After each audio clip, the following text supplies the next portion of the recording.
Thank you very much. I'm honored to welcome Republican and Democratic members of the Senate Finance Committee to the White House. And especially I'd like to thank Committee Chairman Orrin Hatch. Thank you, Orrin. Thank you. And Ranking Member Ron Wyden for joining us today. Thank you very much. Thank you, Ron. Thank you, President. We're here to discuss our plan to deliver historic tax cuts for American families, businesses, workers. It will be the largest tax cut in the history of our country. Here are some of the highlights from our framework. We are doubling the amount of income that is taxed at the zero bracket. In other words, the zero bracket, many people will be able to take advantage of that bracket that are not in that bracket. We're increasing the child tax credit. We will end the estate tax, sometimes referred to as the death tax. We will cut the business tax rate from the highest in the developed world at 35% to no more than 20%. According to the Council of Economic Advisors, reducing the corporate tax rate from 35 to 20% would increase average household income by $4,000 a year. So each household, on average, would take in $4,000, and they'll go out and they'll spend that money, and that'll be great for the economy. We're cutting taxes on small businesses to the lowest rate in more than 80 years.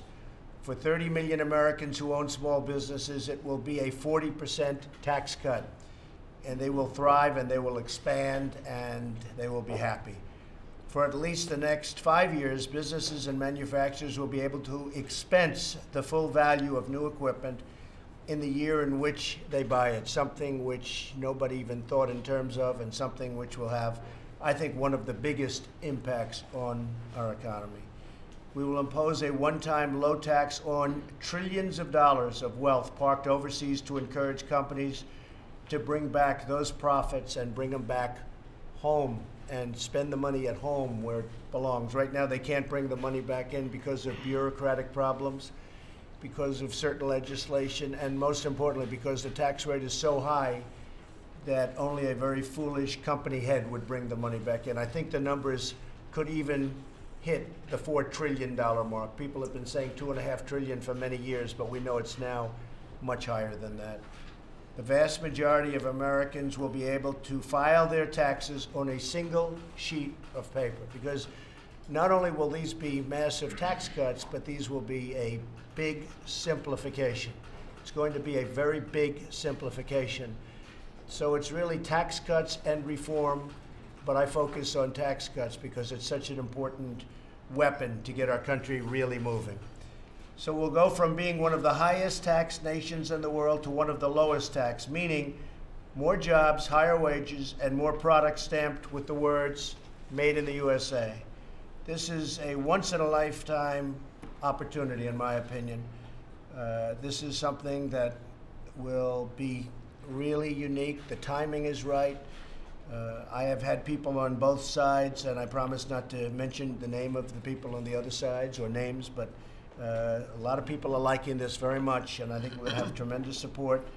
We're going to restore America's competitive edge, rebuild America's middle class, very much aimed at the middle class, and renew the promise of the American dream.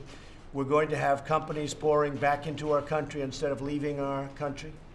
We're not going to have them leave and fire everybody and make products and sell them back into our country totally untaxed.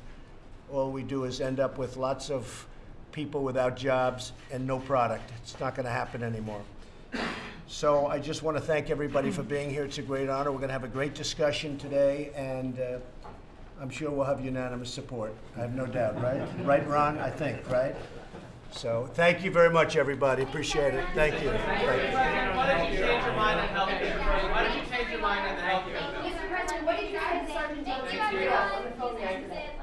Didn't say what that congresswoman said. Didn't say it at all. She knows it, and she now is not saying it. I did not say what she said, and I'd like her to make the statement again, because I did not say what she said. I had a very nice conversation with the woman, with the wife, who sounded like a lovely woman.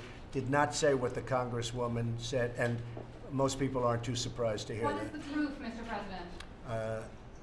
Let her make her statement again, and then you'll find She is out. saying that you said that it's Okay, impossible. let her make her statement again, and then you'll find out. Why did you make the Yeah, go ahead. Thank you. Let's go. Well, we'll see the bipartisan. We're going to see the bipartisan, and Lamar Alexander's working on it very hard from our side. And if something can happen, that's fine. But I won't do anything to enrich the insurance companies, because right now, the insurance companies are being enriched. They've been enriched by Obamacare like nothing anybody's ever seen before. I am not going to do anything to enrich the insurance companies. Okay, thank you very much, everybody. Thank you.